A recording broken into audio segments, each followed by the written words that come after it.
everyone, Bernard here. I hope you're all staying safe and well, and welcome to the Citizen channel. A new feature, well, not quite a new feature, but it is a new feature. We've taken our history boys from the match previews we do and actually put them into their own little slot now. So we're going to have them, we turned it into its own feature. So we're going to look back at Leicester City against Manchester City. We're due to play as I'm recording this in the 3rd of April 2021. This is a standalone thing. And we'll call it the History Boys shows. We'll look back at both recent modern history and some way back in history stuff, even stuff when I was a twinkle in my father's eye. So we're going to have a look at 3 or 4 games today, some in more depth than others. So please join me with this new History Boy feature. Please, if you're new to this channel, push that subscribe on, push the bell notifications if you like this city history, city past, vlogs, quizzes, magazine vlogs, loads of stuff on here if you're a City fan, lots of different things. I'm always trying to add things to it and take things away if they don't quite work. So let me know anyway if you enjoy this History Boy feature and whether I should stick it back in with the previews or you're happy with it being here on its own. So that'd be great. And if you do check the playlist, you'll notice stuff on my film and TV channel as well. I do movie reviews, TV drama reviews, information vlogs, what's out to buy.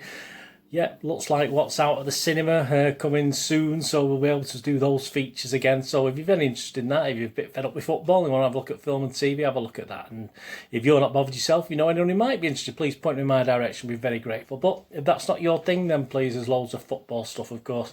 And if you're after any followers or friends on Facebook and Twitter, there's a couple of links on screen there. So if you do follow or friend me, I do check every 3 or 4 days and follow and friend everyone back on there and post loads of stuff, obviously. All your comments are welcome, obviously, and I get a lot of comments from the guys on some of these history elements of stuff they remember, etc. Although you have to be knocking on a bit to remember some of the games we're talking about today. But there's information out there anyway, so it's nice to know about these things, isn't it? But just let me know. Leave in the comments anyway what you think. And of course, if you've no time for a comment, just give us a thumbs up. It's nice to get views, but it's nice to get thumbs up as well. You just feel a bit more appreciated sometimes when you do these things. Right, the History Boys. Yeah, last time as I'm recording this, there were still crowds in the grounds, wasn't there, last season? 22nd of February 2020, so it wasn't long, was it? I think we had the League Cup game quite soon after that as well, but we still had the crowds in the stadiums at that stage. And of course, it was Leicester City 0, Manchester City 1, yeah, and so, good win overall, good win. It was an interesting game, to say the least. Victory for Leicester in that game would have put them just 1 point behind us in the table. And as it was, we ended up moving 7 points clear and pretty much cementing that second place then with about 10 games left to play or something like that. We played in our wonderful, of course, fruit salad kit, which is fantastic. I don't have a replica one of that. I had a couple of years, well, 3 or 4 years, I couldn't really afford them, so I didn't have that fruit salad kit anyway. But just look at the extract from the BBC Sport page. Obviously, I remember it quite well when I've looked back at some of the highlights. Their comments on BBC. Manchester City manager Pep Guardiola praised his players for passing an incredible test. It was, and it might be the same this year as I'm doing this, as Gabi Jesus came off the bench to score a late winner at Leicester and cement themselves in second spot. The BBC went on. Jamie Vardy had hit the post for Leicester. Yeah, I thought it was in. I said in my little vlog that I looked back on that, I thought it was in the net. That at some stage, I think after most of the ground thought it was in. Even the City fans probably thought it was in. But it hit the post in the first half. But both sides, of course, wasted numerous chances before Jesus slotted home with a cool finish after a surging run from, yes, Riyad Mahrez, who had opened up the home defence. The best of those opportunities saw Fox's keeper Kasper Schmeichel deny it Sergio, of course, Sergio Aguero from the spot on the hour mark as the Blues' penalty problems continue. They still do, don't they? Still not recovered now. According to the BBC, the VAR gods were on our side for this game. Were they or weren't they? We'll have a look in a moment. Leicester will argue they should have been given 2 of their own before the break. That's penalties, that is. Nothing was given when Kevin De Bruyne had his arms up in the wall and James Maddison's free kick clearly hit them. Yes, we did get away with that one. I did call him a bit of a softie on the vlog, because he just apparently if you raise your arms to protect your face, it's not a penalty because he's protecting his face, but all he had to do was look at the ball and head it, in my opinion. But there you go, we got away with that one. So yeah, so my apologies to KDB, but you were a bit mad with that one. And then obviously the claim, even more mystifying, was the decision to give Leicester a corner when Edison took out Kelechi Iheanacho. Yeah, do you remember that one? That's not so much on the highlights, but I sort of do remember it. Iheanacho had beaten the Brazilian, this is BBC again, had beaten the Brazilian to Maddison's delightfully chipped pass and was floored by the goalkeeper attempting to punch the ball to safety. But referee Paul Tierney and the video assistant referee both felt Edison had touched the ball. Well, yeah, I mean, this did say mystifying there, but there was one angle where he does actually get something on the ball with his hand. Not great, not fantastic. He doesn't get a solid punch. But as he punches through the ball and sort of glances it, he sort of obviously sparks poor Iheanacho out. But yeah, he did actually. There is one angle that actually did show that. So although the BBC were a little bit mystified, we could certainly see why he perhaps got away with that one. So perhaps the VAR gods were correct in that instance. Perhaps they weren't so much on the KDB one, but by the rule of the law, they probably were. So there you go. BBC again. The next time VAR got involved, it was to award the visitors a penalty. Yep, after Dennis Praet charged down Ilkay Gundogan's effort with his arm. Now his arm was well away from his body on that one, so I don't think there's any argument from Leicester or City on that one. That was a bit more straightforward. Of course, we missed it. Well, Michael saved it with his knee as Sergio put some power behind it, but obviously he just sort of aimed it central, and he was obviously Schmeichel managed to get it away with his knee, but nothing new in that, is there? But as I say, the Jesus goal won it for us in the end. The match stats themselves, I mean, Leicester City had 10 shots with 3 on target. City had 18 with 7 on target, so we were the dominant team. Possession 31%, 69% for City. So again, dominated on that, but there you go. So it was a good win at the time. I mean, I'll take that as I'm recording this in our next game against Leicester City. Overall, though, over the years at Filbert Street and the various incarnations, and of course the Walkers Stadium, which is now the King Power Stadium, we've actually played Leicester City 50 times. This will be the 51st time. In those 50 games, we've won 16. It was okay. Drawn 14. And lost 20, so I'm not a total disaster. Goals for 62 and goals against 80. There you go. So 10% of those were scored in one game, but we'll talk about that in a bit. Yeah, our biggest wins. Here we go on to our biggest win was in 1937-38. No, don't start. I wasn't there, of course I wasn't. January the 15th, 1938, in front of a crowd of 17,332. The City scorers in that 4-1 victory that day were Peter Doherty with 3 goals. I always want to say Paul Doherty. I don't want my apologies, but Peter Doherty, of course, with 3 goals. And Jimmy Heel, yeah, he came in with the other goal. Peter Doherty himself scored 80 goals in 131 games for City between 1935 and 1939. Jimmy Heel scored 41 goals in 90 games, so no mean feat in itself between 1933 and 39. Of course, he was part of the title-winning team as well, Jimmy Heel, and a serious injury would finish his career in 1939, unfortunately.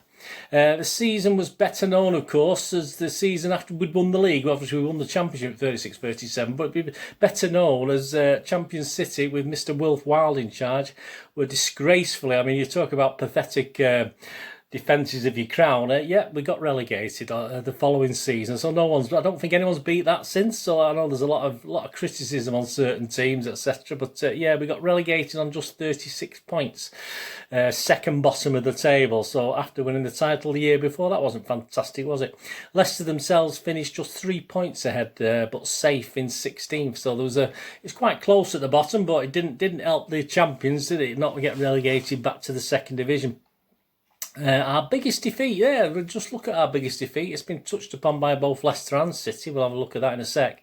It was a 12-goal thriller. Unfortunately, Leicester scored 8 of those goals, and we only scored 4, and that was back in 1957-58. And again, I was only a twinkle in my father's eye at that stage. I wasn't born till, well, this is 22nd of February 1958. I was born July 59. So I may have been a faraway twinkle. I'm not too sure. City team that day in this 8-4 defeat. Of course, the guy who got the bad back and let the 8 goals in, of course, was the wonderful, fantastic Bert Troutman. We had William Levers, Roy Little, Dave Ewing, Ken Barnes, Colin Barlow, Roy Warhurst, Joe Hayes, Paddy Fagan, Billy McAdams, Bobby Johnston. Fantastic. I mean, a fantastic team. That. I mean, how embarrassing, really. But there you go. It wasn't a bad season, 57-58, but I'll tell you about that in a minute. There's a crowd of 31,017 inside Filbert Street at the time. Back in the First Division, Leicester was their first time back in the First Division again after being in the second for a while. They'd hit bottom by October of that season, but had begun to turn things round. And by the time we visited them in February, they were 18th out of 22, so they weren't doing too bad. City was sort of in top six at that stage. And there's some information from the article called Classic Encounter from the Leicester versus City matchday programme on the 22nd of February. So from this programme, here's a little feature inside from John Hutchinson, who's the Leicester City historian. So just had a quick scan through there and took some of the information from there. So my thanks to that guy. After 3 minutes, Hopkins went ahead as Bobby Johnston, who actually scored 51 goals in 139 games between 1954 and 59, hit home from 6 yards. So we went 1-0 up, but within 28 minutes we were 3-1 down, so it didn't go too well, did it? Just before half-time, Johnston again scored with a ploughing run. It was a very muddy pitch. I think there's a sort of picture. I think there's a little picture on that should have been on the images. You can't really tell that much, but it doesn't look great. But most of the pictures in February in England were pretty dodgy in those days, even up to the 70s. So you could imagine what it was like. He made it 3-2, of course. Bobby Johnson just before half time to score his second. But literally moments after that, it was literally from the kickoff. I think the referee was ready to blow his whistle. They made it 4-2 just on the stroke of half time. So there's your 6 goals. Unfortunately, Leicester scored 4 of them. Yeah, the second half was to prove just as hectic, really. Within a minute of kickoff, Fionan, nicknamed, or we called him Paddy Fagan, City was brought down, and Ken Barnes, who played for City between 1951 and 60, scored 19 goals in 283 games. I wonder how many of them were penalties. Slotted home the penalty, and it was 4-3, so we had a chance, didn't we? The Leicester story actually had this down as Joe Fagan, the future Liverpool player, and not Paddy Fagan, but he was at City a few years earlier, Joe Fagan. So even historians make mistakes, don't they? So, well, apart from Gary James, of course, he never makes a mistake. After 58 minutes, Leicester converted their own penalty after a foul by Dave Ewing. Dave, dirty Dave. And that's shocking for a guy who used to run on with the magic sponge. But within 2 minutes, it was 5-4. Yeah, for a cracking game as Billy McAdams. He scored 65 goals in 134 games for City between 1953 and 59. Headed home a Joe Hayes chip. Unfortunately, Leicester went 6-4 ahead a couple of minutes later, so we didn't last long. And this time there was no fight back from City, of course. In the 77th minute, poor Roy Little of City knew very little about it as a drilled shot went in our goal from him, and it was 7-4 and classed as an own goal, but he didn't know much about it by all accounts. On 88 minutes, Leicester completed the route from distance and made it 8-4, and Mr. Troutman wasn't very happy. Yeah, Eric Todd himself, writing in the City programme, a little piece there, Eric Todd of The Guardian, writing the City programme on the 2nd of September 1972 against Leicester, added the following observations from this slaughter. It said, it had been obvious for some time that the City defence needed reinforcement, if not replacement, and renewed evidence was forthcoming that day. City scored a record, this is me now, not him, City scored a record 104 goals that season, but we let in 100. So, I think Wolves, who actually went on to win the title, had scored 103, but we let in about 30-odd, 40-odd or something like that. So that was the difference between us actually going on and doing something that season. We let far too many goals in. And as I said, those 8 goals were 10% of Leicester's total goals against us. And he went on to say, Eric Todd went on to say, if Leicester had taken all their chances, it would have been double figures at half-time. So they had chance after chance. And one incident stood out in his memory. A spectator collapsed and was removed on a stretcher accompanied by ambulancemen and next of kin. By the time the party apparently had made the circuit of the ground, 3 goals had been scored, and the patient and his helpers showed an understandable reluctance to leave the arena. There you go. Eric Todd went on to say the home supporters' appetite for goals was not satisfied, though. 8 wasn't enough for them. With pieces of banana and orange and other missiles, I'd like to know what the other missiles were pelted the linesman who repeatedly flagged for offside against against the Leicester forwards. So there you go. That was just quoting from Eric Todd there from The Guardian.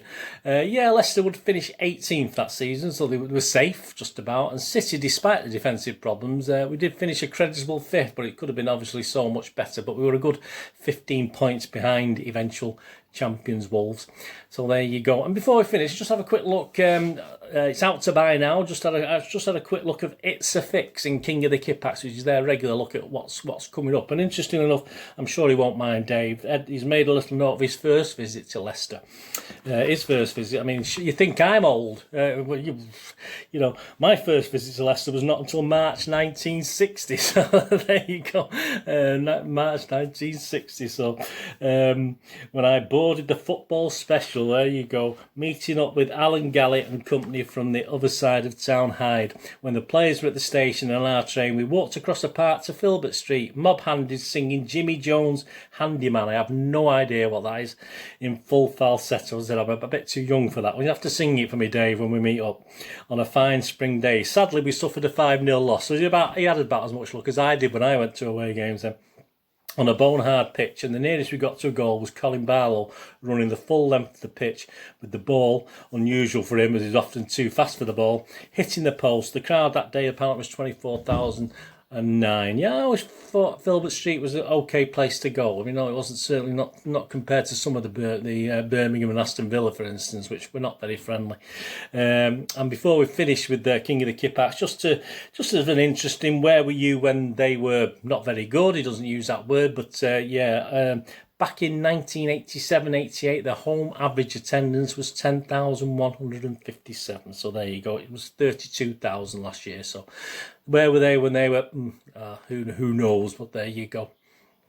My first little visit. There's the programme there.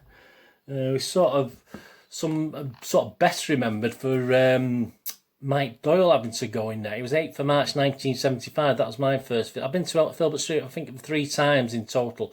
And it was a 1-0 defeat, unfortunately. But McRae got injured and Mike Doyle had to go in for quite a big chunk of the game. And he did a tremendous job. He was flying all over. Got some, I think there's some images on the screen there. But they did finally break us down and score near to the end. I remember being absolutely gutted when that went in. I think I was on a coach that day, if I remember rightly. There's some images there. And the whole team was coming back to defend. If you look at those pictures there, you've got Chewett, Bell and Marsh. I mean, they're all forwards. They're all there in the 6-yard box defending Mike Doyle and City's goal. But sadly, it wasn't to work out, was it? We actually lost the game 1-0. But that's another story in itself. But I just thought I'd let you know I think that was my first visit. Maybe my second visit. I'm not totally sure. It was certainly of my 3 visits, that was an early one anyway, back in 1975. So there you go. Hope you enjoyed that. My thanks to King of the Kit Packs, which is out to buy now, don't forget. So you can get in contact with me. They want to know the details of where you can get that. That's no problem. I'll sort that out for you. I hope you enjoyed this little history feature, looking back at some previous meetings. Obviously, next time we play Leicester away, I'll come up with some other little beauties to add to this little thing. But hope you enjoyed it. Let me know anyway what you think, and whether it's you don't mind it on its own rather than being in with the normal preview show. Obviously, the preview show is going to be a little bit shorter now, because obviously, if you imagine this 18 minutes in the preview show, it would have been far too long. So that's why I took it out and stuck it on its own. Hope it was of interest to you. I know a lot of people out there, you like the history stuff anyway. Anyway, thanks for watching today. Whatever you're going to do with this day, have a great one. Look after yourselves, look after your friends, look after your families. More importantly, let's all look after each other. So we meet here again on the Citizen channel, or perhaps have a flit across, have a look at my film and TV channel. All I ever ask of you is please stay safe, Blues.